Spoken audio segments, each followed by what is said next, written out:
News current India channel से M Iqbal का अभिवादन स्वीकार कीजिए। माननीय प्रधानमंत्री श्री नरेंद्र मोदी जी के नए भारत के आधार में क्या है और कैसे नए भारत का निर्माण हो रहा है, आज हम आपको बताने जा रहे हैं। कई बिंदुओं का अध्ययन करने के बाद ये रिपोर्ट आपके सामने पेश करने जा रहा हूं। इस रिपोर्ट को आप समझ जाएंगे कि कैसे भारत का निर्माण हो रहा है। बुनियादी तौर से सभी मोर्चों पर फतह हासिल करने की योजना पर माननीय मोदी जी की सरकार काम कर रही है। आज हम कुछ बिंदुओं पर प्रकाश डाल रहे हैं। कहते हैं कि किसी देश के निर्माण में उसका आधार जहां मानसिक विकास होता है, वहीं सांस्कृतिक सोच एवं क्रियाकलाप भी महत्वपूर्ण भूमिका निभाते हैं। माननीय प्रधानमंत्री श्री नरेंद्र मोदी जी ने जो विश्व के कई मंचों पर बौद्ध धर्म और भगवान बुद्ध की फिलॉसफी, विचार और राष्ट्र निर्माण का जो आधार दिया है, वह निश्चित रूप से जहां नए भारत का निर्माण का आधार है, वहीं विश्व के सभी राष्ट्रों के लिए एक मॉडल संदेश है। बुद्धम शरणम गच्छामि, धम्मम शरणम गच्छामि, संघम शरणम गच्छामि। आज अपने विचारों, अपनी आस्था को दूसरों पर थोपने की सोच दुनिया के लिए बहुत बड़ा संकट बन रही है। लेकिन भगवान बुद्ध ने क्या कहा था? भगवान बुद्ध ने कहा था, अत्तानमेव पठनम, अत्तानमेव पठमन, पति रूपे निवेश है। यानी कि पहले खुद सही आचरण करना चाहिए, फिर दूसरे को उपदेश देना चाहिए। आधुनिक युग में हम देखते हैं कि चाहे गांधी जी हो या फिर विश्व के अनेक लीडर्स, उन्होंने इसी सूत्र से प्रेरणा पाई। लेकिन हमें याद रखना है, बुद्ध सिर्फ इतने पर ही नहीं रुके थे। उन्होंने एक कदम आगे बढ़कर कहा था, अप्पदीपो भवः।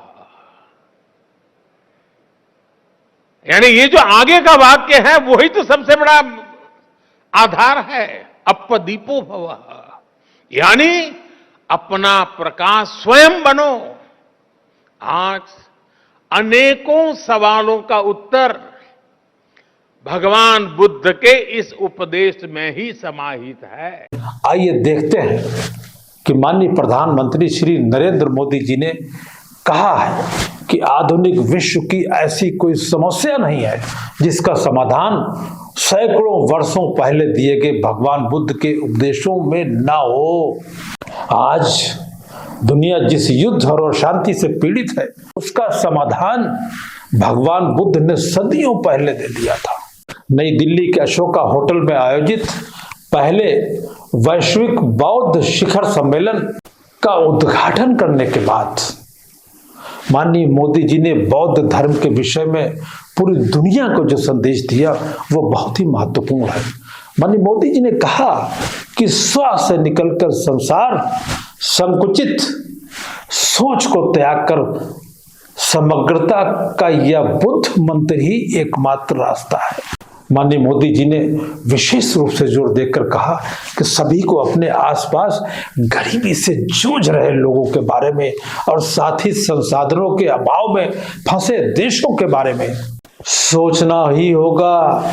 एक बेहतर और स्थिर विश्व की स्थापना के लिए केवल यही एक मार्ग है। संयुक्त राष्ट्र में मैंने गर्व के साथ कहा था कि भारत ने दुनिया को युद्ध नहीं, बुद्ध दिए हैं।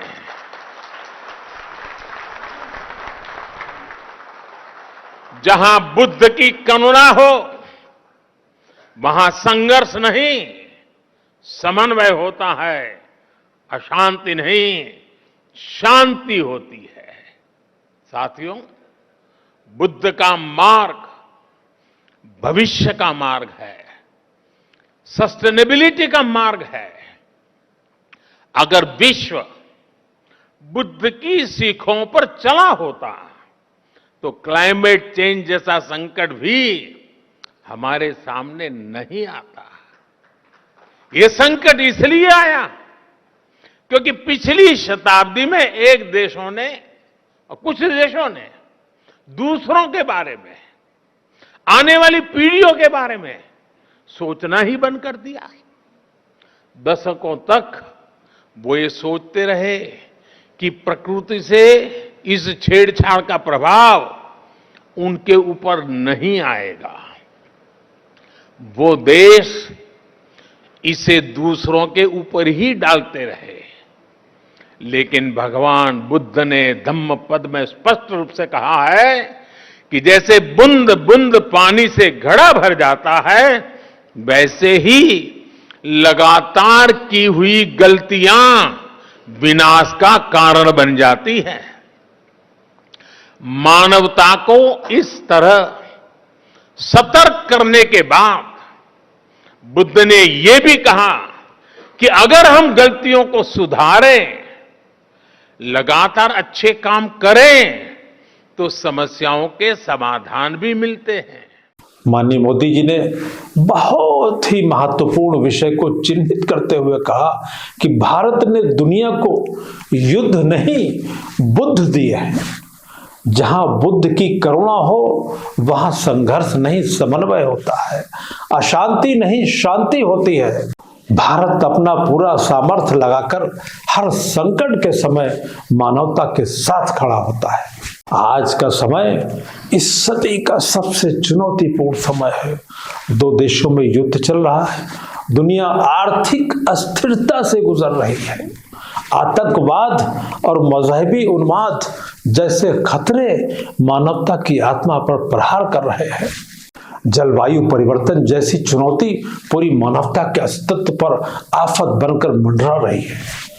ग्लेशियर्स पिघल रहे हैं, प्रजातियां विलुप्त हो रही हैं, लेकिन इन सब के बीच हमारे आप जैसे करोड़ों लोग भी हैं जिन्हें बुद्ध में आस्था है और जीव मात्र के कल्याण में विश्वास रखते हैं।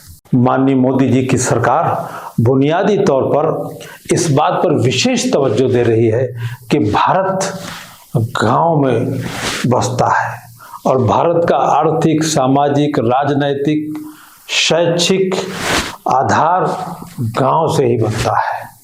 इसलिए विशेष रूप से विकास के मॉडल में गांव को आधार से जोड़ा गया है। माननीय प्रधानमंत्री जी का यह कहना कि नया भारत नई नीतियों और रणनीतियों के साथ आगे बढ़ रहा है, उनकी सरकार अतीत के प्रतिक्रियाशील दृष्टिकोण को छोड़कर प्रौद्योगिकी और बुनियादी ढांचों के बारे में सक्रियता से काम कर रही है।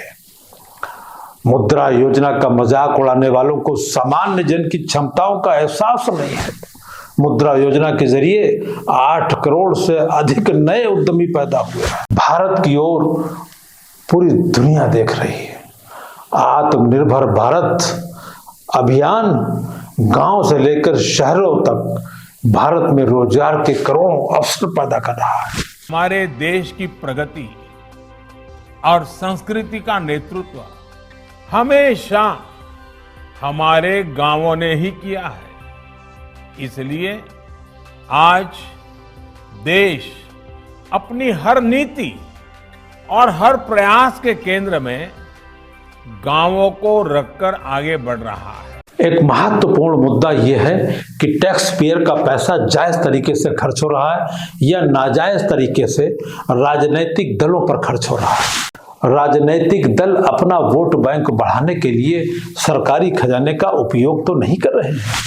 आज यह गंभीर विषय माननीय प्रधानमंत्री जी ने दिल्ली में 16वें लोक सेवा दिवस पर आईएएस अधिकारियों को संबोधित करते हुए देश के सामने रख दिया। माननीय प्रधानमंत्री जी ने आईएएस अधिकारियों से राष्ट्र निर्माण में अपनी भूमिका को विस्तार देने का आग्रह किया। माननीय प्रधानमंत्री जी ने आईएएस अधिकारियों के सामने 2014 के बाद जो विकास हुआ उसका पूरा खाका पेश करते हुए कहा कि 10 गुना ज्यादा तेजी से रेल लाइनों का विद्युतीकरण हो रहा है, दुगनी रफ्तार से राष्ट्रीय राजमार्गों का निर्माण हो रहा है, हवाई अड्डों की संख्या दोगुनी हो गई और बंदरगाहों का तेजी से विकास हुआ। प्रधानमंत्री जी ने विशेष रूप से कहा कि देश में 4 करोड़ से ज्यादा फर्जी गैस कनेक्शन थे, 4 करोड़ से ज्यादा फर्जी राशन कार्ड थे, 1 करोड़ काल्पनिक महिलाओं बच्चों को बाल विकास मंत्रालय की सहायता जा रही थी। अल्पसंख्यक मंत्रालय से करीब 30 लाख फर्जी युवाओं को स्कॉलरशिप का लाभ मिल रहा था। पिछले 9 साल में स्थितियां बदली हैं। देश के करीब 3 लाख करोड़ रुपए गलत हाथों में जाने से बचाए गए हैं। देश में डिजिटल भुगतान के मामलों में भारत नंबर 1 है। भारत में मोबाइल डाटा सबसे सस्ता है। बीते वर्ष 15 अगस्त को मैंने लाल किले से देश के सामने पंच प्राणों का आह्वान किया है।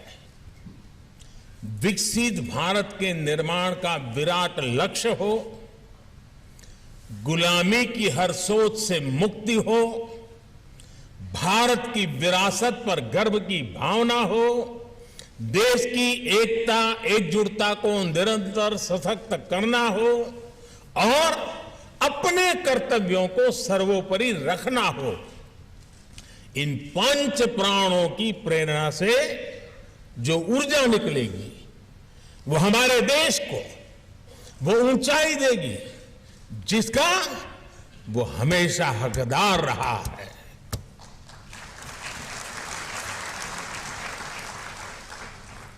मुझे देखकर भी अच्छा लगा कि आप सभी ने इस वर्ष सिविल सेवा दिवस की थीम का भी विकसित भारत रखी है। विकसित भारत के निर्माण के पीछे क्या सोच है, ये उस पुस्तक में भी झलकता है जिसका अभी विमोचन हुआ है। विकसित भारत सिर्फ आधुनिक इंफ्रास्ट्रक्चर या आधुनिक निर्माण तक सीमित नहीं है। विकसित भारत के लिए आवश्यक है भारत का सरकारी सिस्टम हर देशवासी की आकांक्षाओं को सपोर्ट करे। विकसित भारत के लिए आवश्यक है भारत का हर सरकारी कर्मचारी देशवासियों के सपनों को सच करने में उनकी मदद करे। विकसित भारत के लिए आवश्यक है भारत में सिस्टम के साथ जो नेगेटिविटी बीते दशकों में जुड़ी थी वो पॉजिटिविटी में बदले। हमारा सिस्टम देशवासियों के सहायक के रूप में अपनी भूमिका को आगे बढ़ाए।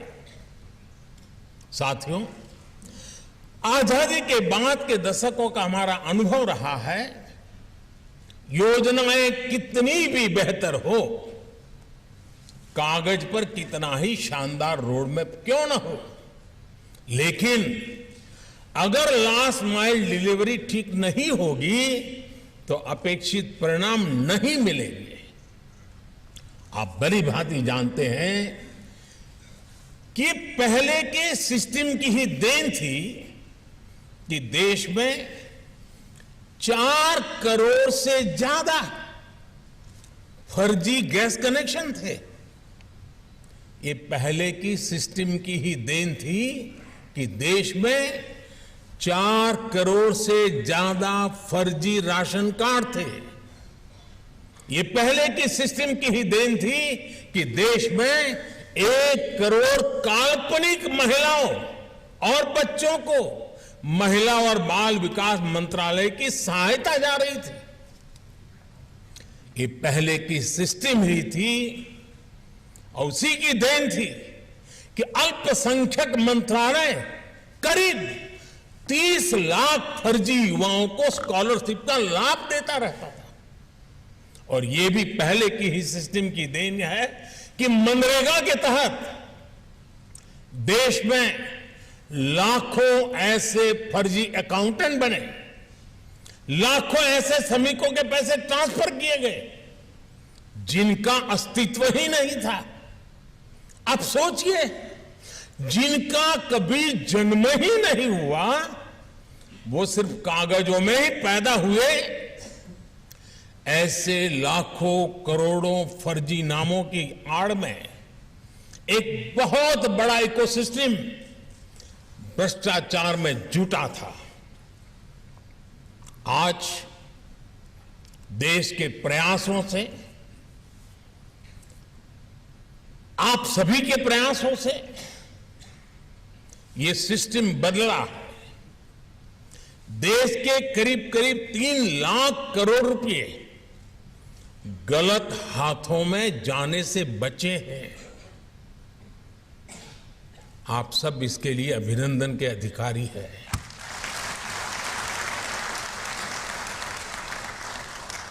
आज ये पैसे गरीबों की भलाई के काम आ रहे हैं, उनका जीवन आसान बना रहे हैं। साथियों, जब समय सीमित हो तो यह तय करना बहुत महत्वपूर्ण हो जाता है कि हमारी दिशा क्या होगी, हमारी कार्यशैली क्या होगी। आज चुनौती यह नहीं है कि आप कितने एफिशिएंट हैं, बल्कि चुनौती ये तय करने में है कि जहां जो डेफिशिएंसी है वो कैसे दूर होगी। अगर हमारी दिशा सही होगी तो एफिशिएंसी की स्ट्रेंथ बढ़ेगी और हम आगे बढ़ेंगे। लेकिन अगर डेफिशिएंसी होगी तो हमें वो परिणाम नहीं मिलेंगे जिसके लिए हम प्रयास कर रहे थे। आप याद करिए, पहले डेफिशिएंसी की आड़ में हर सेक्टर की छोटी से छोटी चीज को कंट्रोल करने के तरीके बनाए जाते थे, लेकिन आज वही डेफिशिएंसी एफिशिएंसी में बदली है। आज वही एफिशिएंसी पॉलिसी से जुड़ी छोटी सी छोटी बाधाओं को पहचान कर रही है ताकि उन्हें हटाया जा सके। पहले ये सोच थी कि सरकार सब कुछ करेगी, लेकिन अब सोच ये है कि सरकार सबके लिए करेगी।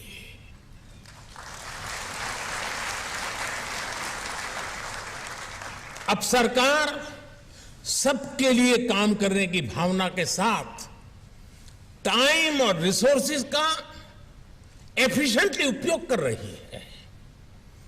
आज की सरकार का ध्येय है नेशन फर्स्ट, सिटीजन फर्स्ट। आज की सरकार की प्राथमिकता है वंचितों को वरीयता। साथियों, किसी भी लोकतंत्र में राजनीतिक दलों का बहुत महत्व होता ही है और यह आवश्यक भी है, और ये लोकतंत्र की ब्यूटी है। हर दल की अपनी विचारधारा होती है। संविधान ने हर दल को यह अधिकार दिया है, लेकिन एक ब्यूरोक्रेट के तौर पर, एक सरकारी कर्मचारी के तौर पर अब आपको अपने हर निर्णय में कुछ सवालों का अवश्य ध्यान रखना ही पड़ेगा। जो राजनीतिक दल सत्ता में आया है वो टैक्स पेयर्स मनी का इस्तेमाल अपने दल के हित के लिए कर रहा है या देश के हित के लिए कर रहा है, उसका उपयोग कहां हो रहा है ये आप लोगों को देखना ही होगा। दोस्तों,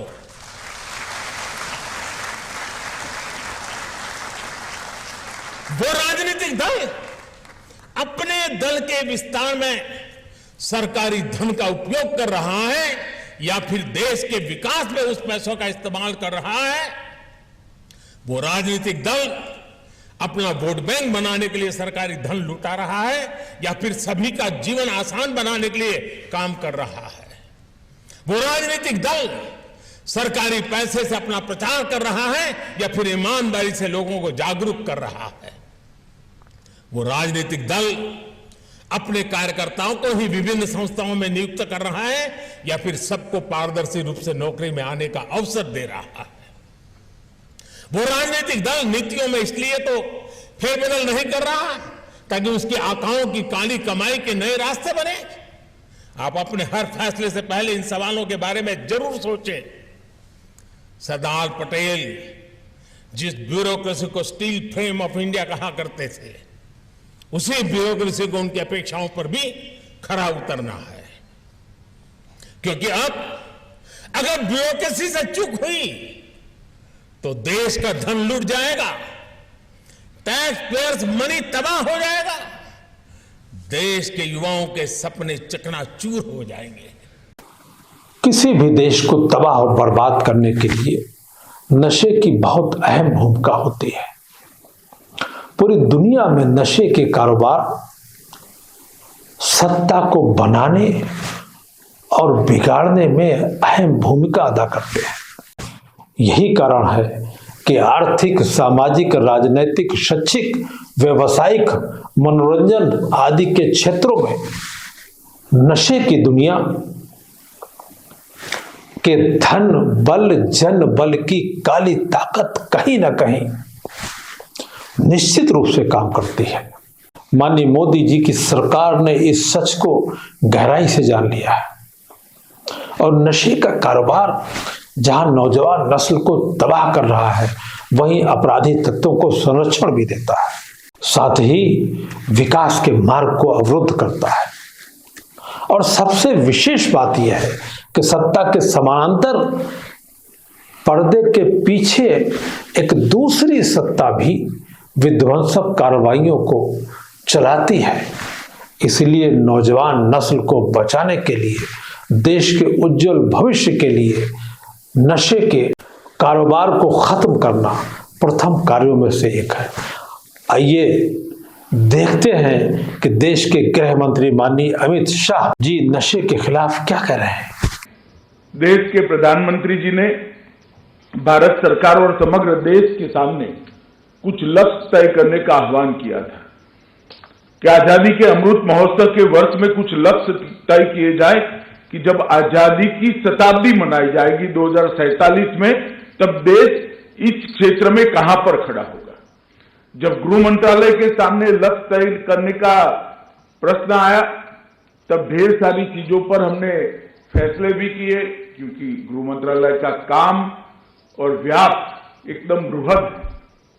हमने निर्णय भी करे और लक्ष्य भी तय करे, मगर मेरे गृह मंत्री नाते मुझे पूछे तो इस सब में एक प्रमुख लक्ष्य हमने तय किया है मोदी जी के मार्गदर्शन में कि 2047 में हम ड्रग फ्री इंडिया का निर्माण करेंगे। नशा मुक्त भारत, ये हमारी आने वाली पीढ़ियां और हमारे आने वाले भविष्य के लिए बहुत महत्वपूर्ण है। देश के गृह मंत्री का यह प्रण निश्चित रूप से अवैध मादक पदार्थों के विरुद्ध एक सख्त कदम है। जहां पूरे देश में मादक पदार्थों के विरुद्ध कार्रवाई चल रही है, अब गृह मंत्री जी ने टॉप टू बॉटम तक अवैध मादक पदार्थों के विरुद्ध लड़ाई लड़ने के लिए कमर कस ली है। अब जिलों में भी ड्रग नेटवर्क चार्ट बनाया जाएगा, जिससे तस्करी में वृद्धि और गिरावट दर्ज की जाएगी। साथ ही जिम्मेदार अधिकारियों की सक्रियता और निष्क्रियता की गोपनीय रिपोर्ट बनाई जाएगी। एंटी नारकोटिक्स टास्क फोर्स के प्रमुखों के सम्मेलन में माननीय गृह मंत्री जी ने स्पष्ट तौर पर कह दिया है कि नशे के विरुद्ध यदि ड्रग नेटवर्क चार्ट बनाकर काम नहीं करेंगे तो नशे के विरुद्ध यह लड़ाई केवल कागजी लड़ाई बनकर रह जाएगी। विशेष रूप से ध्यान देने योग्य यह तथ्य है कि मोदी जी की सरकार ने पिछले सरकारों की तुलना में कई गुना ज्यादा ड्रग तस्करों के विरुद्ध प्रभावी कार्रवाई की है।